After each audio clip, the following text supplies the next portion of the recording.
My name's GuyKesTV and I've been a professional mountain bike and kit reviewer for nearly 25 years, and currently this channel is being brought to you with the support of Giro Cycling UK. So thanks very much, big love to those guys for putting some money behind the channel so I can bring you more edits like these about the Pirelli Pirelli Scorpion Trail S and Enduro R tyres. So starting off, Trail S, Trail is their kind of Exo Plus level carcass range. They do a bunch of XC tyres as well. Haven't got samples of those at the moment, but we'll go into a little bit about that later because I'm really hoping to get on them. So Trail S, that means it's the trail carcass.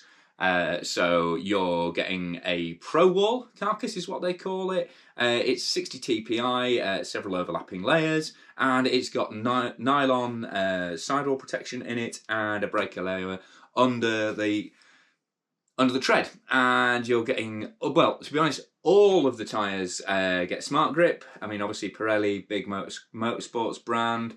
They're kind of calling bullshit on dual compound, triple compound, basically, and like a lot, increasing amount of tyre manufacturers, they're just using a single compound across the whole tyre, but every tyre in their range, including every different size, apparently gets a different compound. So that's a lot of different compounding going on. As you can see, relatively open tread on this S, quite old school really, reminds me of an old IRC Mudmad. Alternating side blocks, reasonable height, and quite a rounded carcass on there. And the side knobs are they're quite a long way down. There's no louvering or anything. There's a bit of siping on the top knobs, but nothing crazy, different from the norm. It just looks a little bit old school.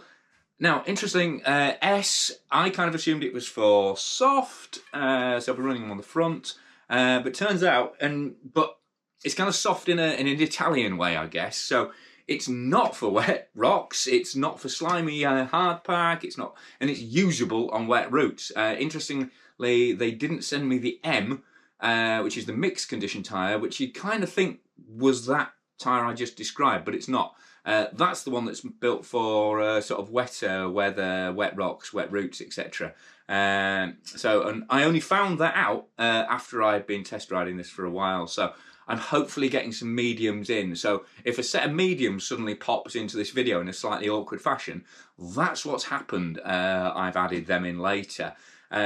Just as they've got a slightly lower tread and a slightly closer spacing, which again, you wouldn't think that was the mud tyre, because this does look like the mud tyre, but it's not. So it's more for loose, loamy, that kind of conditions, which, we've had plenty of. And the other thing is, when I first rode it, when it was properly wet, terrifying amount of release compound on it. So I rode out to the trails, and when I got there, it was like the tyre had been like waxed. It was still absolutely, totally water resistant, which is a bit freaky at first. And but actually, slow speeds, this is okay. It's I mean, it's not the softest card. Well, it's a fairly hard compound rubber. The super grip on this, the smart grip on this, but it does okay. It grips acceptably in a wide range of conditions. It's relatively light, 950 grams. There's 29 by 2.4. There is a 27.5 by 2.4. It's about 100 grams lighter. And in terms of cuts and wallops, it's been really good. It's not showing any signs of trauma, and I've been running it low pressures. It's fairly stable at that. So yeah, good from that point of view. One standout thing is it's incredibly fast rolling. Partly because of the compound, but it makes a lot of noise because there's quite a lot of gaps in it. But super quick rolling because this carcass is just massively high energy, which is great when you're rolling along. It just zips along, but it doesn't half skip and bang about.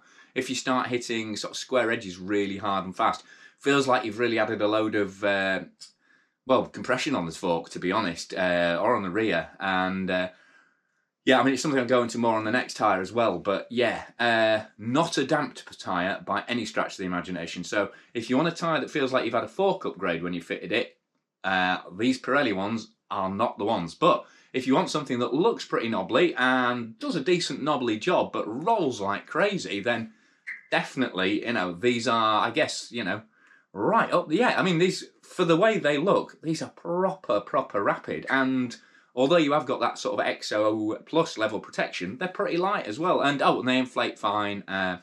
You know, all the usual sort of setup stuff, absolutely fine on them. So that brings us to,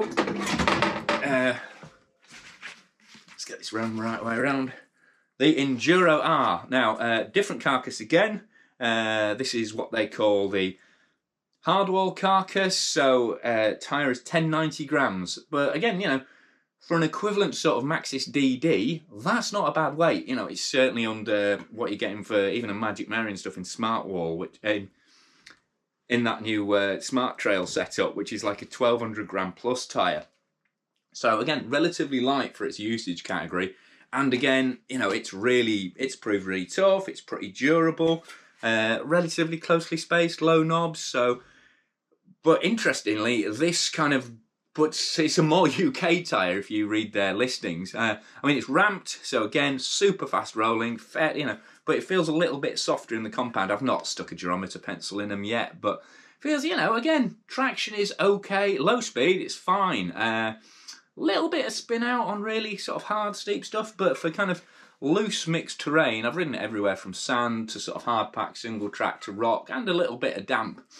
It's fine. It's fine. You know, it's not excessive. There's not a massive amount of side knob to lean on. And again, super fast rolling tyre. You know, if you're hiking up road sections or fire road sections in between, or just letting go of the brakes and letting it run, it absolutely sodding flies. But even more so with this carcass. I mean, it's got the same sort of nylon base carcass, and then it's got a butyl breaker, so a heavy duty rubber breaker up to the lower sidewall to stop pinch punctures, so you can let it down even lower. I've been running these teen pressures, no problem. And then you've got an extra bead to bead, so all the way over the tyre, full wrap of extra nylon reinforcement. That's what the hardwall carcass means. And it's just really hard. You know, there's no damping in this tyre at all. Spoken to other testers as well who've echoed my feelings. And one thing that was really interesting, I mean, I literally went out yesterday just to, you know, I've been running loads of different tyres at the moment. So, you know, but you always need to go back and just go, okay, I'll just double context these. I'll just check them. And I've been running Schwalbers most of this week and had zero problems. I mean, it's baked hard on the trails at the moment. Zero problems with like bottle ejection on the Forbidden or anything like that. It's just never an issue that's raised its head. Put these in and the Trail S on the front and just rode the local single track.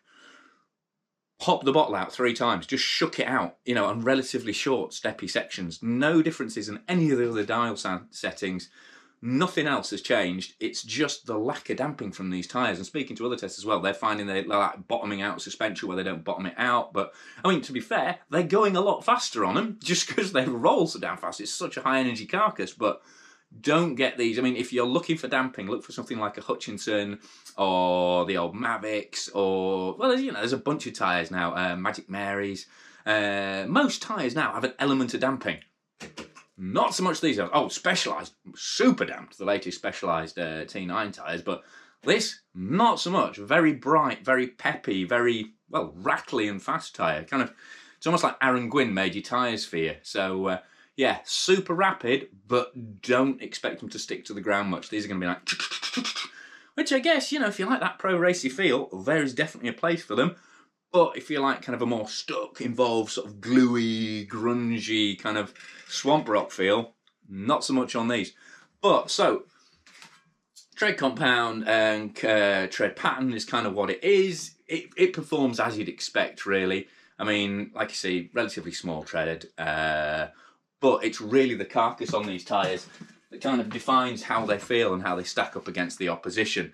So, like I say, really hoping to get the mediums in. I mean, I can't imagine there'll be any difference in carcass feel, but that tread pattern might just be kind of nice sitting between. Oh, I forgot, yeah, well, the R on these, by the way, it means it's a rear-specific tread. So it's a ramped tread on the major knobs there. So just a rear-specific one. This, though, I guess you could ride it on the front, but again, you know, it doesn't matter as much when you get onto the sidewall and it breaks out more easily. That you've only got a few side knobs on there. So, yeah, that's rear specific and hoping to get the M in. Sorry, this has been a right random one because, to be honest, I just want to get out swap these tyres because I've got some new ones to test, which I'll be videoing shortly, and so I just want to get these tyres swapped over and then get back out onto the trail because I'm going to do a little stain burn trail guide video. Thought I'd mix it up with the content for a while. And so, pricing, $54.99 for the Trail S, well, any of the trail tyres, and $62.99 for the Enduro tyres. So again, you know, slight, average price really, not super top end, not super cheap, but yeah, it's the speed and the kind of high energy carcass of these, lack of damping, whichever, you know, whether you're looking at it with a glass half full or a glass half empty perspective, that's really the defining characteristic of these tyres. So, thanks to Pirelli for sending them in. Like I say, hoping to get the M's, and I'm really, really excited now to get the XC tyres, because if their Enduro tyres are this fast, holy cow, the XC ones are going to be crazy, crazy quick, and they do a whole load of different blends and different tread patterns in them as well. So, yeah, I'm a skinny little runt, so I like an XC tyre. You know, I don't necessarily need anything as chunky as this. I certainly haven't ever felt like it was going to explode on me or rip off a rim. So really excited to try the Pirelli XC tyres when they send them in. Well, for now, massive thanks to Giro Cycling, like I say, for supporting the channel. Thanks to Extra UK for sending these Pirelli tyres in. Thanks to my Patreon supporters for subscribing on a monthly basis to help fund the channel, invest in it. They get exclusive, early, extended, behind-the-scenes edits as a thank you. But even if you're just watching this for the first time, please subscribe, click for notifications so you know when the next videos are coming up, and give it a like so YouTube knows that you want to see more of them. I've been GuyKesTV on GuyKesTV talking about the Pirelli Trail S and Enduro R Scorpion tyres.